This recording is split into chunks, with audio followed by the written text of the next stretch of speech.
A Better Route Chapter 121. Madara walked through the empty darkness of his hideout, observing all of the coffins that filled his lair.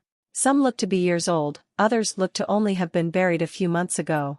One caught his eye as it appeared to be in the shape of a toad. He walked over and kicked the lid off, revealing a toad sage Madara only vaguely knew. "Ah, I believe this is little Tsunade's old teammate, isn't it?"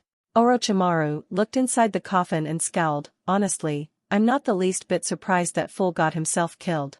He was always getting himself into those types of situations. Still though, even I think he deserves to rest in peace."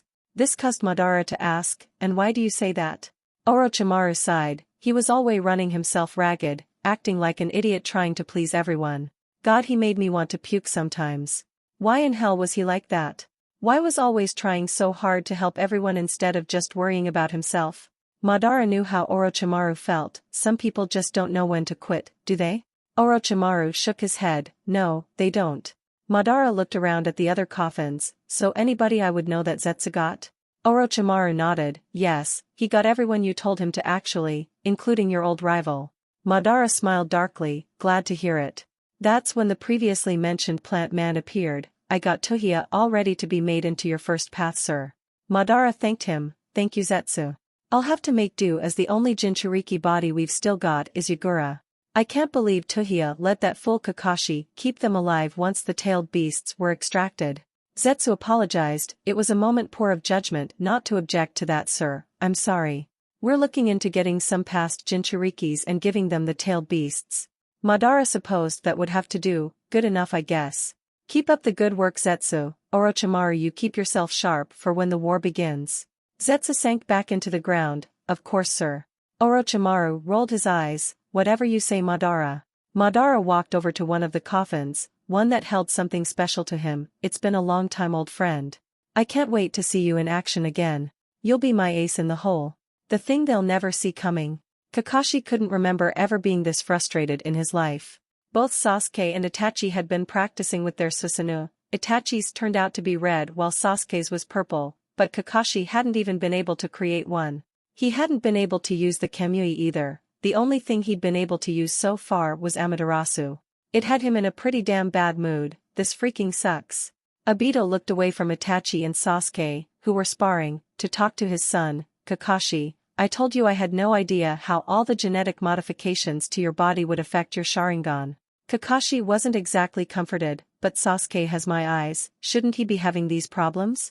Obito laughed. It doesn't work like that and you know it. It's not the eyes themselves that's the problem, it's what they're connected to. AKA, your body. Think about it in a positive way, Kakashi. Maybe you have power that no other Uchiha will ever have. Kakashi didn't have a clue how to figure out if he did though. Okay, but what in hell do we do to find it though? Obito handed him some scrolls. By using these. These scrolls are how I discovered how to use my Sharingan. I've adjusted it to work with the level you're at with your Sharingan since you obviously don't need to start at the lowest section. Kakashi took the scrolls and looked them over. Seems kind of tedious, but I guess it's what I've got. He walked off to got to a training ground to get started and Obito turned to see Itachi and Sasuke taking a little break. Fu and Asuma stood in his backyard as he started to explain what they would be training with. Okay, thanks to your flying thing, when you activate some of your tailed beast chakra, I think that you'd be perfect for flying swallow. Fu raised an eyebrow. Flying swallow? Sounds familiar, but I've never seen it in action.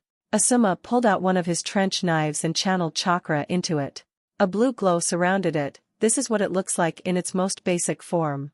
But when I add more wind chakra to it, the glow began to grow and form a long blade. Then I can create a blade that can cut through almost anything. So we need to get you some kind of weapon that you can do this with. Fu raised up her hands. No need, watch this. Fu grew the exoskeleton on her arms and on both of them she grew out the exoskeleton to make long blade-like objects from the back of her hand. Think these will work?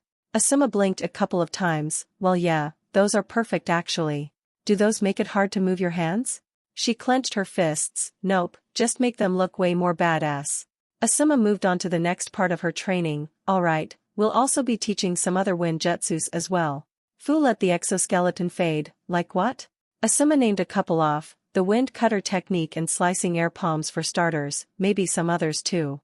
We've only got a month, but I think I can get you to be a decent wind user before it's all said and done.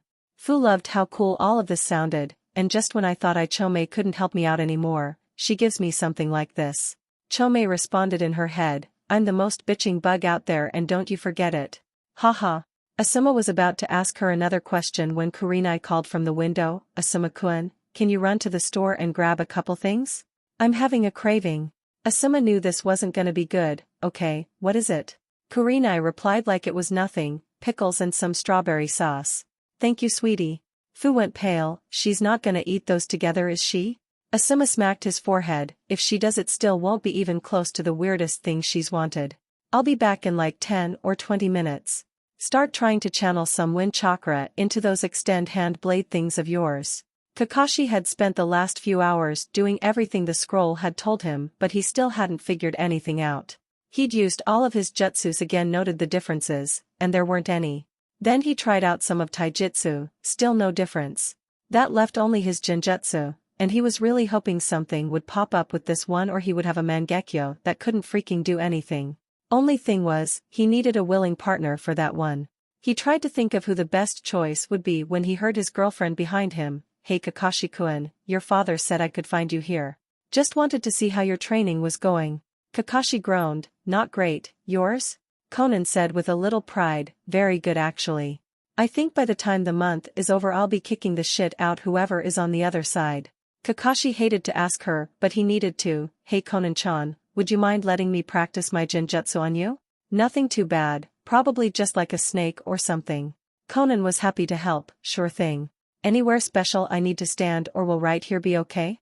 Kakashi got ready, yeah, right there will be fine. He did a genjutsu and he waited for Conan to react. She just sort of looked at the ground for a while, her eyes seeming to follow something. When Kakashi stopped he asked, so did you notice anything different?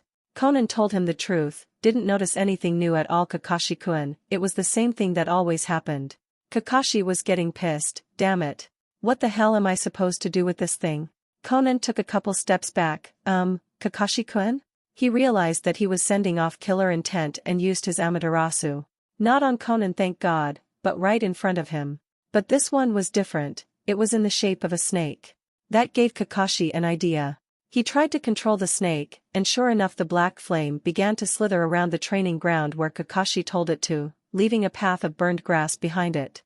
Next he tried to make it grow and watched as the flame got bigger. He brought it back to himself and made it surround him, then put it out with just his will alone. Well, that's new. Conan was amazed. Kakashi-kun, what on earth was that? Kakashi was starting to understand what power his Sharingan had. I can do more than just burn things with my Amaterasu, I can actually create shapes with and control them completely. Plus, mine doesn't have to burn something before it stops, I can just tell it to. Conan was in awe, talk about a powerful weapon. You could take out hundreds with just one attack. I mean you wouldn't even have to move from where you were standing. Kakashi was grinning under his mask, this might not be as good as my dad's Kamui but it's still incredibly strong. I really should go and tell me dad about all of this, he's gonna be psyched. Madara had been busy thinking about how he was going to handle retrieving the tailed beasts during the battle when Zetsu's voice entered the room. Sir, I've finished up with Tohia. She's all set. When Tohia stood in front of Madara once again both of them simply stared at each other with a blank expression on their faces. It had taken a couple of hours to create her as one of his new paths and he really hadn't been expecting her to be so calm. What? No you betrayed me, no fuck off, no how could you? Tohia didn't even seem irritated. No, you did what you had to do. I respect that. Madara didn't even know how to respond to that. The two of them just kept silence as water droplets hit the bottom of the cave. Finally Madara said, I'm going to go and get ready for the fight. I had Zetsu keep your personality intact so that you could think of some battle strategies for when I send you out there. I didn't want to have to focus on controlling my paths so I'm having you lead them. Tohia nodded, that's fine. Please go and do as you wish. Madara walked away with much skepticism as Tohia watched him carefully. Once he was gone Tohia heard a voice in her head, he seems very organized. Good, that'll get us one step closer to our goal. Tohia agreed, he's a raging ass but he's good at what he does. The voice responded, to think he won't even get to live to see much of his own handiwork. Tohia scoffed, and he wasn't going to let me live to see any of mine so I don't feel all that bad. The voice said in an all too gleeful voice, I knew I picked the right person to assist Zetsu and I. Only a fellow mother could have helped me with this. Tuhia agreed, yes, only a fellow mother, see you in the next one.